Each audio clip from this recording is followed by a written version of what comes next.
जय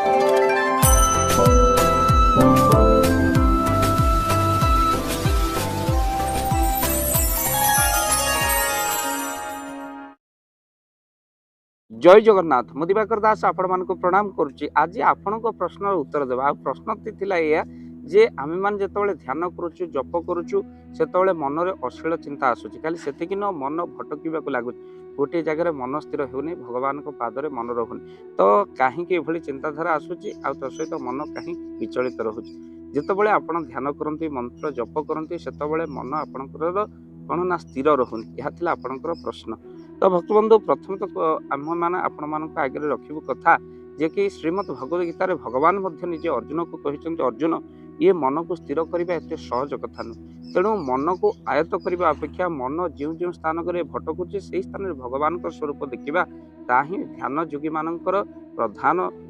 निष्ठा रहा दरकार। तो सहित आपणकर मन जो जो स्थान में आप ध्यान कला बेले जाऊँगी से स्थान में भगवान स्वरूप को आप दृष्टि रखु खाली से नुह ए मन स्थिर कर गोविंद बिना कि हो पारे ये मन को स्थिर करने भगवान को बिना किए अच्छी संसार भितर तेणु भगवान प्रति छवि को प्रतिरूप को भगवान चरण को ही ध्यान आणतु तेणु आपणकर जितेबाला ये ध्यान लगी रोचे से आपण मन भितर अश्लील चिंताधारा बेले बेले आसे मन भटके यार अर्थ हूँ कौन ना यार कारण आम मैंने कहवा तो प्रकृत हूँ भागवत अति सुंदर पद दि जाइए आ से पद हूँ कौन ना जेजन तप आचरती देवे ताहांक विघ्न चिंता जो मैंने तप आचरण करती देवता माने से विघ्न ही चिंता करती तो से काले आपण इंद्रपद नहीं जाए कि इंद्रादि देवता माने बड़ चिंतार पड़ जाते आ देवराज इंद्र आपण मन को भ्रमण करते जहाँ इंद्रिय रूप से रही तो भक्तबंधु आपण को इंद्रिय विचलित हुए कहीं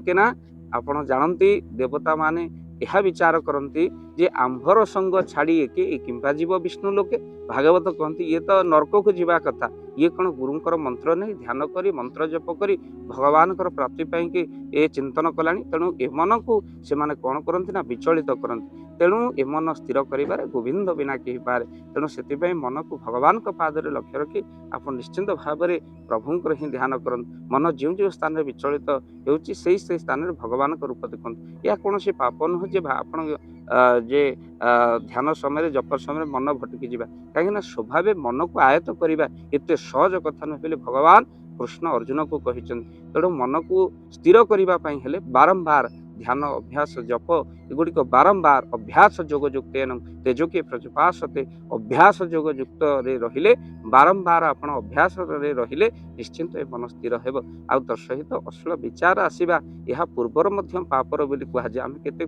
जीवन में पाप कर प्रभु मार्ग को आसिले जीवन में केते खराब दृश्य देखीचे एवं ईश्वर मार्ग में बसी जप करुचे तेणु से प्रतिछवि गुड़ाक मन में आसो तेणु ताकू सेठू आपण टाणी आनी भगवान पादरे रखा से स्थान में भगवान स्वरूप देखा यह ही प्रकृत ध्यान योगी लक्षण। तो भाव आ भक्ति ये भगवान को कृपा ना आपन को बिल्कुल ही मिलबन तेणु निश्चिंत भाव में देवता माने चक्रांत करती जे ये स्वर्गलोक न जाऊ से मन को विचलित करती तेणु आप ध्यान सहित गुरु मंत्र जप करूँ गुरु कृपा हो गले असंभव संभव वीडियो को निहत भाव शेयर करेंगे और चैनल जदि ना चैनल को सब्सक्राइब कर दिखाँ। जय जगन्नाथ जय पंचशक्ति। जय जगन्नाथ। धन अर्जन धर्म करी धर्मे प्राप्त नरहरि आपण उपार्जित धन को जदि धर्म कार्य लगेवाई चाहूँगी किसी असहाय असुस्थ व्यक्ति पाखे आम प्रतिदिन पहुँचू आउ किसी सहयोग करूँ जदि आपणकर से गुंडुची मूषा भली दान से कार्य लगे चाहूँगी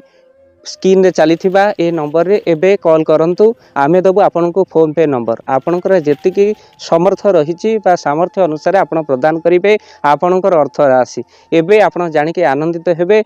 गोटी एम्बुलेंस किणा जाइछि केवल रोगी सेवा पई जदि आपणकर किछि अर्थ से एम्बुलेंस पई आपण सहयोग करिबा पई चाहंती तो एबे कॉल करंतु एही नंबर रे आपन को अशेष धन्यवाद। जय जगन्नाथ।